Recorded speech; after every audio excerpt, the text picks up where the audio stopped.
సరే ఈ మధ్య కాలంలో ఇల్లీగల్ రిలేషన్స్ కూడా చాలా కామన్ అయిపోయినాయి కదా.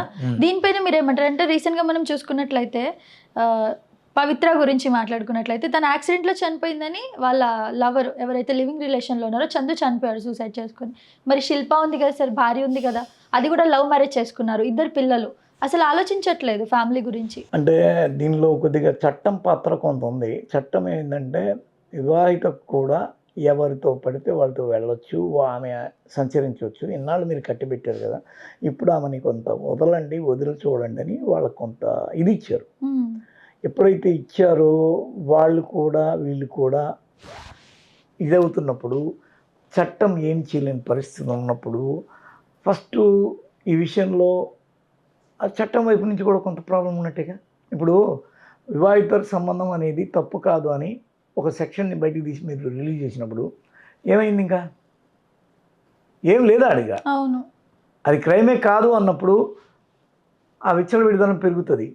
ఇప్పుడు చాలామందికి ఉన్న ప్రాబ్లం ఏంటంటే చందుకు కానీ ఇంకోటికి కానీ సూర్యకి కానీ రాముకి కానీ భీముకి కానీ ఏముంటుందంటే, నా పెళ్ళి ఎగ్జాక్ట్గా జరగలేదు. అమ్మాయిలు కూడా ఉండొచ్చు, అది ఏదో మోమటానికో లేకపోతే ఎక్కడో ఏదో ప్రెషర్కో నేను పెళ్లి చేసుకున్నాం అనే అభిప్రాయం ఉంటుంది. నాకు ఈ చట్టం ఇంత వెసులుబాటు కలిగించినప్పుడు నేను ఎందుకు దాన్ని వాడుకోకూడదు అనే అభిప్రాయం కలుగుతుంది. ఇంకోటి ఏంటంటే లైఫ్లో గోల్లెస్గా ఉండడం, ఇంతకన్నా మించి కెరీర్ లేకపోవడం, వీటన్నిటి వల్ల ఆడపిల్లలకి ఉన్నదే అదొకటేగా మారిపోవడం. ఏమి ఉంటుంది? ఎఫ్ఐఆర్, లవ్, రిలేషన్స్, ఇదే లోకంలో ఉండడం అని చూసారా. అదేమైపోద్దంటే చాలా పెద్ద ప్రాబ్లం అయిపోద్ది.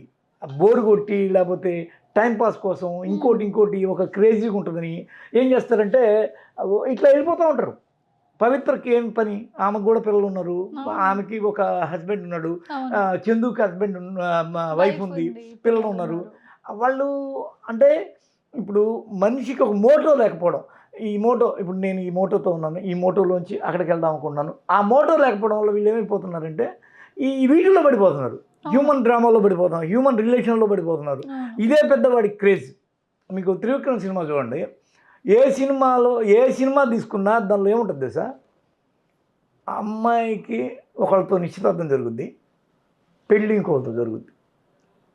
మీరు ఎటు నుంచి ఎటు తిప్పి ఏ పిచ్చి సినిమానో తీసుకోండి, అతనికి ఆయన థ్రిల్లింగ్ ఎలిమెంట్ ఏంటంటే పెళ్ళి ఒకరితో చెప్పి నిశ్చితార్థం ఒకరితో చేసి పెళ్ళి ఒకరితో చేయడం ఆయన థ్రిల్లింగ్ ఎలిమెంట్. ఆయనకి ఆ థ్రిల్లింగ్ ఎలిమెంట్ ఎందుకు అనిపిస్తుంది అంటే మనిషి హ్యూమన్ యొక్క నేచర్ అది. ఆయన జీవితంలో కూడా జరిగింది. ఆఫ్ కోర్స్ ఆయన ఏంటి అంటే ఒక అమ్మాయిని చూడడానికి వెళ్ళాడు, చెల్లిని చూడడానికో అక్కని చూడడానికి వెళ్ళాడు, చెల్లిని చేసుకున్నాడట ఆయన లైఫ్లో.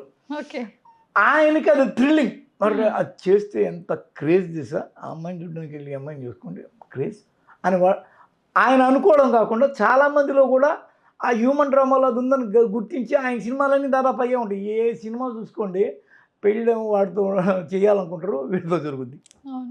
అంటే మనిషి యొక్క వేరే కెరీరు, యావగేషను లేకపోతే ఇంకేదన్నా లేకపోవడం వల్ల ఇదే వీటి మీద పడి ఈ ర్యాప్చర్ చేసుకుంటూ గుచ్చుకుంటూ వాడికి ఇంకేం పని పట్టలేదా? 24 గంటల అమ్మాయి ఓకే విల్లింగ్గా ఉందా? అసలు భార్య సరిగ్గా ఒప్పుకోకపోతే అది రేపు అవుద్ది, సంసారానికి ఆమె ఒప్పుకోకపోతే రేపు అవుద్ది కదా. అలాంటిది ఇంకొకళ్ళ విషయంలో నువ్వు పోయి అంత బలవంతం పెట్టడం అనేది నేరం అని నీకు తెలీదా? అంటే మనం చెప్పట్లేదేమో, ప్రచారంలో భాగంగా మనం ఏదేదో పిచ్చి చెప్పట్లేదేమో, లేకపోతే అలా ఇలా పడతారు. చెప్పినా కానీ వాడికి తెలిసినా కానీ వాడు చొరబడుతున్నాడంటే వాడు కష్టాలు వాడే కొని తెచ్చుకొని పక్కన వాళ్ళు కూడా కొని తెచ్చి పెడుతున్నాడు. దీని అంతటి కారణం ఏంటంటే వాడికి ఏం పని లేదు. వాడు ఏదో 8 గంటల డ్యూటీ తలకాయ పడేసి వస్తాడు, 24 గంటల ఆలోచనలు అంతా ఇటు పెడతాడు, 24 గంటల అమ్మాయిని ఇట్లా వేధించాలని చూసుకుంటాడు. ఇదే పని, ఇంక వేరే పని లేదు. ఏమి ఇప్పుడు ఎన్ని పనులు ఉన్నాయి, ఇప్పుడు ఇదే సోషల్ మీడియాని కనిపెట్టిన వాళ్ళు ఎంత జీవితం నుంచి బయటకు వచ్చి థింక్ చేసి కొత్త వెరైటీలు ఫేస్బుక్ వాట్సాప్ తాగుతున్నాయా, ఎన్నెన్నో వస్తున్నాయి. అలాగే నువ్వు ఏదైనా ఇన్వెన్షన్ చేయడానికి నీకు ఎందుకు స్కోప్ లేదు? ఇప్పుడు ఆయన కెమెరామ్యాన్ అంటే మంచి షాట్ తీయాలని ఎందుకు అనుకోడు? మీరు యాంకర్ అంటే ఏదన్నా మంచి సబ్జెక్ట్ చెప్పుకోవాలి, ఇంకోటి చెప్పుకోవాలి, మీరు ఎందుకో అలా మీరు కానీ థింకింగ్ చేసుకుంటూ పోతే కెరీర్లోనూ చేసే పనిలోనూ అసలు ఈ గొడవ లేదు. కానీ వాళ్ళు దాన్ని చేయట్లా. వీళ్ళ మోస్ట్ మేజర్గా జరుగుతున్న మిస్టేక్ ఏంది? అక్కడ లేదు, ఆ టార్గెట్ లేకపోవడం వల్ల ఈ పిచ్చివి జీవితంలో ఎక్కువ కనిపిస్తున్నాయి. దీనిలో క్రేజ్ ఎత్తుక్కోవడము అనేది వేరే దానిలో ఎత్తుక్కుంటే ఈ గొడవ ఉండదు. ఈ బ్లడ్లో, ఈ ఫ్లెష్లో ఎత్తుక్కుంటాం మనం. మాంసం తినడం, మాంసంతో అంటకాగడం, మంది కూడా మాంసమేగా. అంతే. ఈ రక్త మాంసాలతోనే మనం 24 గంటలు దీనిలో ఉండిపోతున్నాం.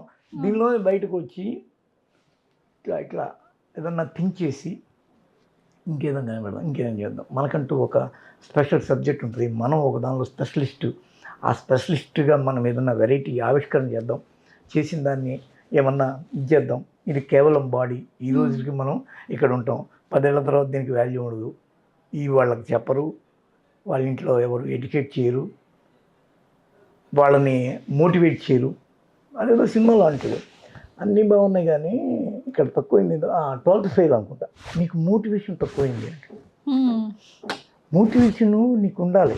మోటివేషన్ ఎప్పుడైతే నీకు లేదో, నీకు గైడెన్స్ ఉండదో, నువ్వేం చేద్దాం అనుకుంటావు, ఏదేదో పిచ్చి పిచ్చిగా చేసుకుంటావు. ఆ పిచ్చి పిచ్చిగా చేయడం వల్లే వస్తున్నాయి ఈ సమస్యలన్నీ. వాడిని ఎవడన్నా మోటివేట్ చేస్తాడా? వీడికి పువ్వులు అమ్మాయిని చూపించరా, వీడు మరీ చాలా వైలెంట్గా ఉన్నాడు అని అంటాడు ఆ సినిమాలో. త్రివిక్రమ్ జులై సినిమాలో అనుకుంటా. వాడికి ఏదో చూపించాలి, ఏదో చెప్పాలి. అది కాదురా నాయన, ఇది నువ్వు ఇట్లున్నావు, నువ్వు ఇట్లా ఉన్నావు, ఇట్లా కాదు అని ఒక పెద్దరికంగా ఎవడం తీసుకోవాలి. వాళ్ళ మాటలు వినే పరిస్థితులు కూడా లేదు. ఈరోజు టీచర్ మాట వినటం లేదు, లెక్చరర్ మాట వినటం లేదు. అసలు లెక్చర్ దాకా వీడు ఆగట్లే, ఫస్ట్ టీచర్ మాటనే క్యాన్సిల్ చేస్తున్నాడు. ఇంకా వాడికి నైతికతనో లేకపోతే విలువలను లేకపోతే ఇంకోటనో లోపల ఎక్కడ పడుతుంది, ఆ చిన్నది పడాలి ఒకటి. మనము అదే కదా ప్రాబ్లం. ఎడ్యుకేషన్లో ర్యాంకులు ఉంటున్నాయి, ఇంకోటి మార్కులు ఉంటున్నాయి, కానీ ఇవి ఉంటల్లా నైతిక విలువలు, ఆ వాల్యూస్ అనేవి లోపించడం అనేది ప్రాబ్లం అయ్యి కల్చర్ అనేది తెలియకపోవడం, ఇది మన సంప్రదాయము, మన పద్ధతి, మన పాడు అని చెప్పకపోవడం, అవన్నిటి మీద ఏమైపోతుందంటే ఇలా విచ్చలవిడితనం పెరిగిపోయి ఎక్కడికో వెళ్ళిపోయి లాస్ట్కి ఏ జైలు కూర్చోను, ఓవర్గా స్వేచ్ఛ కావాలి, ఓవర్గా నేను కావాలనుకుంది నాకు దక్కాలి అనే ఓవర్ అనేది ఈరోజు వాడిని తీసుకుపోయి లిమిట్ చేస్తుంది. ఎక్స్పెక్టేషన్స్ ఓవరా, నాకు అమ్మాయి కావాలి, నాకు అందంగా కావాలి, నాకు ఐశ్వర్య కావాలి. 24 గంటలు ఐశ్వర్య ఎక్కడి నుంచి దొరుకుతుంది? ఉన్నదే ఐశ్వర్య అనేది లేకపోవడం వల్ల లైఫ్ మీద ఓవర్ ఇది పెంచుకోవడం వల్ల కోరికలు, విపరీతమైన కోరికలు, ఏం కోరికలు, పిచ్చి కోరికలు పెట్టుకొని